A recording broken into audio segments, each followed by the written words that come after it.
What I wanted to do is give you a 2-year update on land conservation and management additions. The big story is the Peaceful Horse Ranch, which was conveyed to the under the Florida Department of Agricultural and Consumer Services for management under the U.S. Forest Service, but also, and that's in red here. And the other big news is additions made through the Wetland Reserve Program, through agricultural lands and through the U.S. Department of Agriculture. And so those are the conservation easements and the off-site mitigation for phosphate mining permits and activities is the big news in this last couple years. And so we're diversifying our mechanisms to get land into conservation. This is where we're at towards our goal. In our Comprehensive Conservation Management Plan, or CCMP, we had a goal of doubling our lands from the 1998 levels, and we're 95% of the way there. And so in the next CCMP update, we'll be reevaluating that goal and redefining that goal. And the part of my presentation today is how we go forward with just, identifying what that goal should be. Restoring the balance. In 1996, the Tampa Bay National Estuary Program published Setting Priorities for Tampa Bay Habitat Protection and Restoration, Restoring the Balance. And that work focused on mangrove, saltern, and salt marshes. In Charlotte Harbor, we like that terminology and that approach. And so in 2008, we amended our CCMP to add action called FWF, or Fish and Wildlife Habitat, and it's the 6th one in the set, so it's F. And it calls to restore and protect a balance of native plant and animal communities. Very simple, elegant action. And so that helps to implement FW1, the first of our quantifiable objectives under Fish and Wildlife Habitat, to protect, enhance, restore native habitats where physically feasible and with the natural variability, including submerged aquatic vegetation or seagrass, submerged and intertidal unvegetated bottoms, oyster, mangrove, salt marsh, freshwater wetland, native upland, and the water column. And so these habitats I call our CCMP habitats. And so when I do a lot of the analysis for our restoration and management, I also focus on these habitats.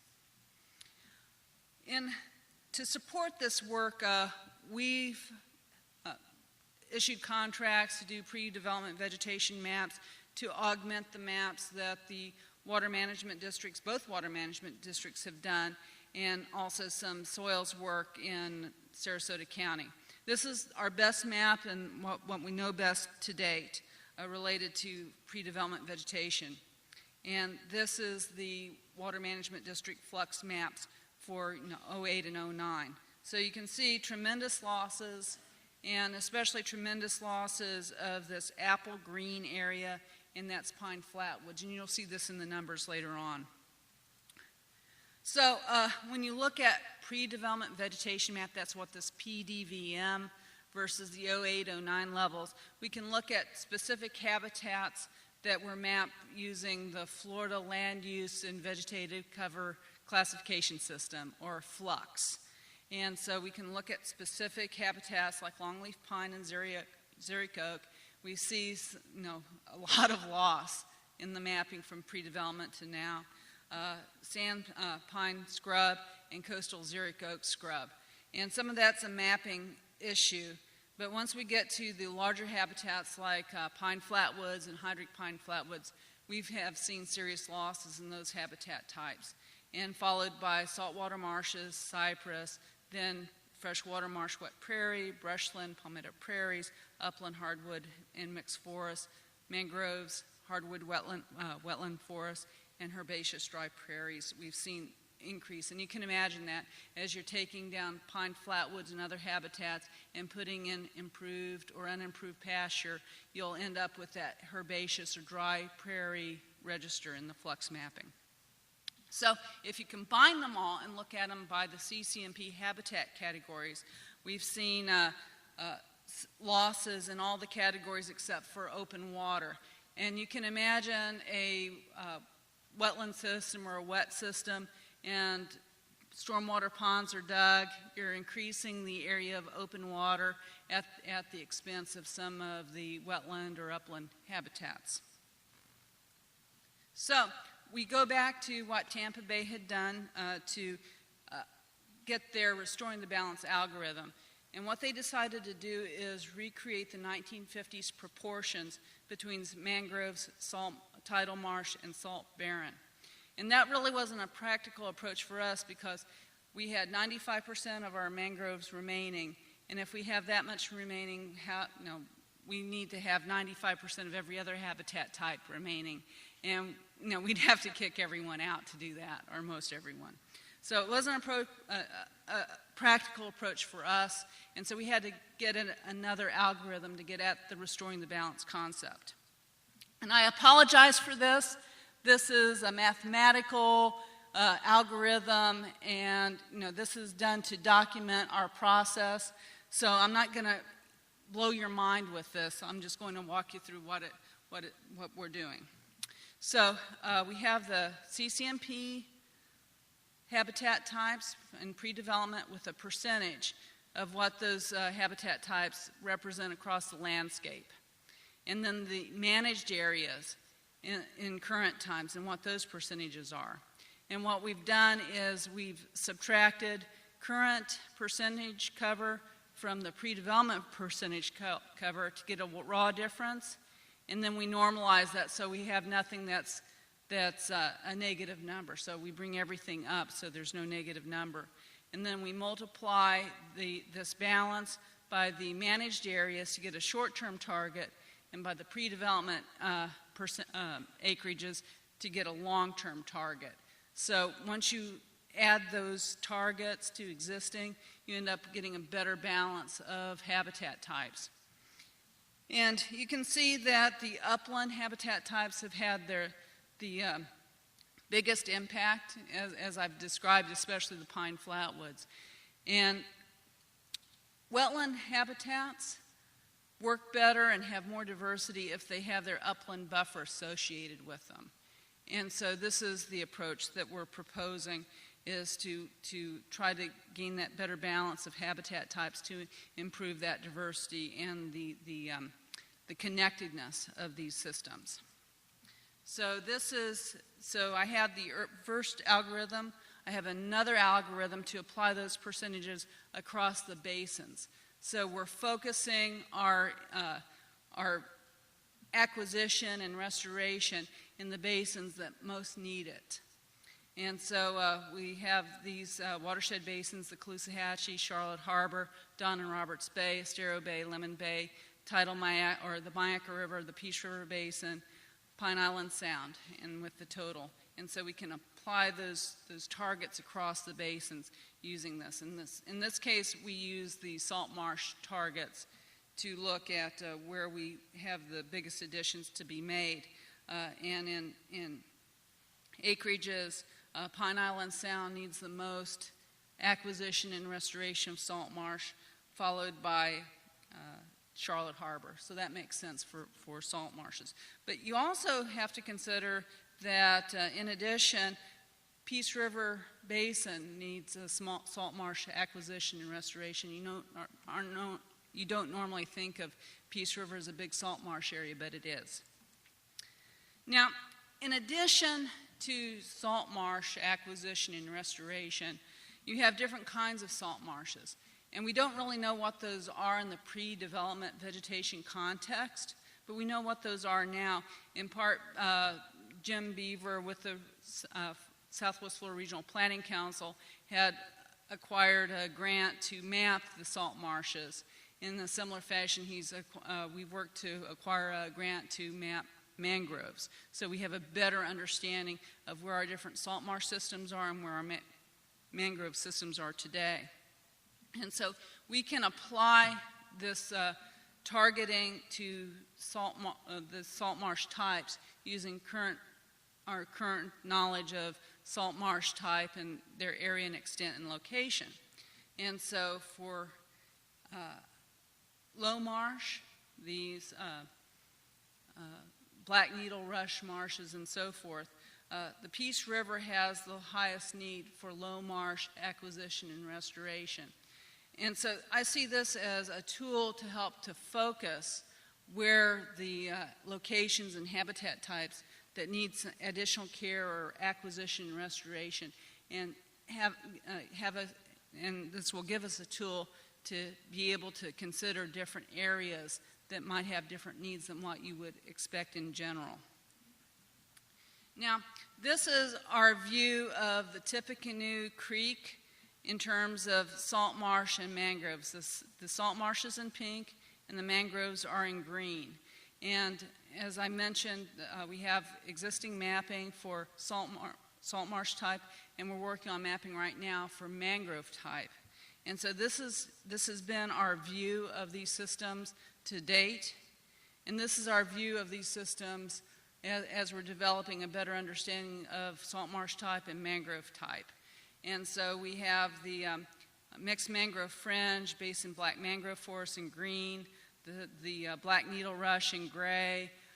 We have grass meadow marsh in this buff color, and white mangrove in this white here.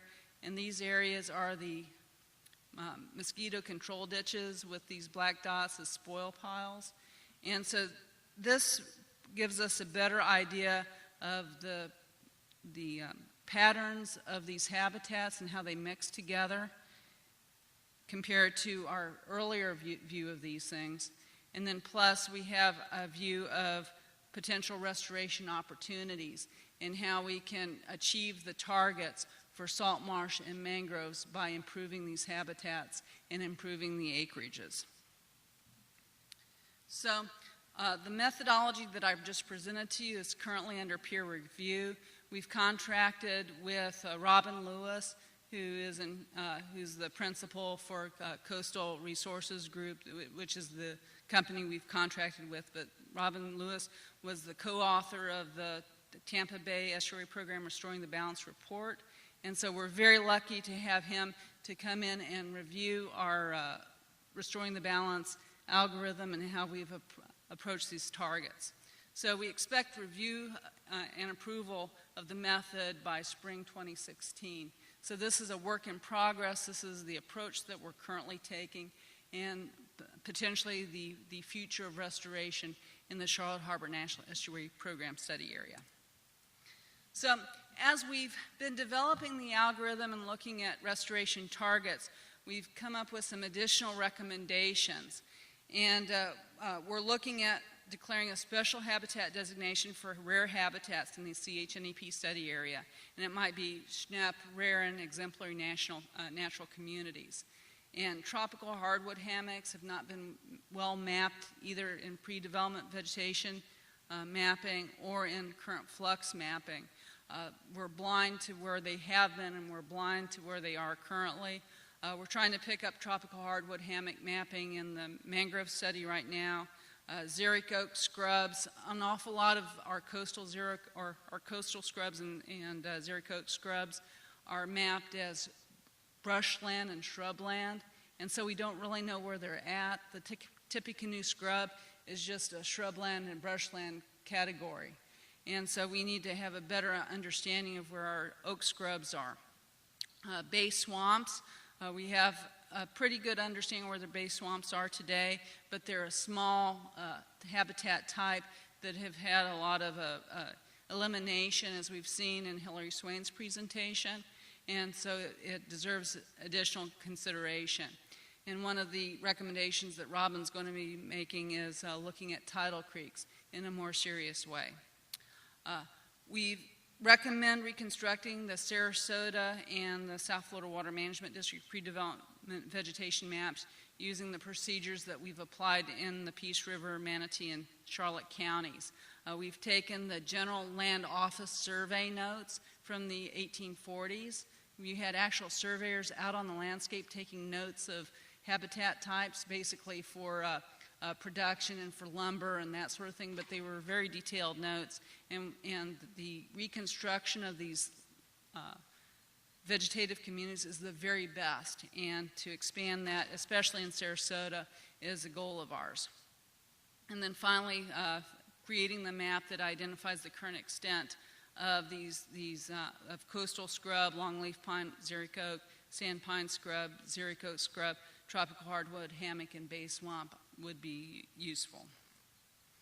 So this is an example of some of the mapping that we're doing on mangrove systems and on tropical hardwoods. The tropical hardwoods are here. It's a lighter register that you see, and these are the mangrove systems. This is off of Cape Hayes. And this is what the tropical hardwood hammocks look like when you're out on the coastal berm and in the tropical hardwood hammocks. And what surprised me is it looks like a native landscaper was out there. And that's just happened all on its own. It just looks like a native garden.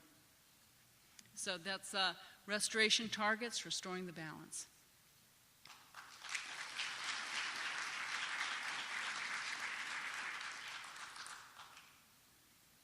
And one of the things I did not do is add all the tables of numbers because I thought it would just be too many numbers. Did I do right not having all the tables? Okay, good. Any questions? Part of the estuary system is the small creeks and rivers that flow into the estuary, eventually forming Peace River and Mayaca River. And what are you doing as far as studying those small creeks and rivers and attempting to save that habitat which is being mined and destroyed through agriculture? Well, you're absolutely right. The small creeks and rivers are very important, and throughout the rest of our comprehensive conservation management plan, maintaining those riparian systems and connections is a high priority. I see this as part of the restoration or restoring the balance and restoration targets. Of course, we're looking at gross acreages in these tables, but where you put those acreages is really important as it relates to the hydrologic connections. And additional studies on fisheries habitats show that the smallest of the creeks and rivers are the most important to the fisheries values and diversity. And so we will certainly want to target those areas and make sure that we have good connections and corridors. And the Restoring the Balance also has a lot of focus on hardwood bottoms and hydric oak systems that occur along these riparian areas. And so I'm confident that as we refine this methodology, that especially those small creeks and rivers will come forward as an important area for restoration and protection. Okay, we're out of time. Thank you. Thank you.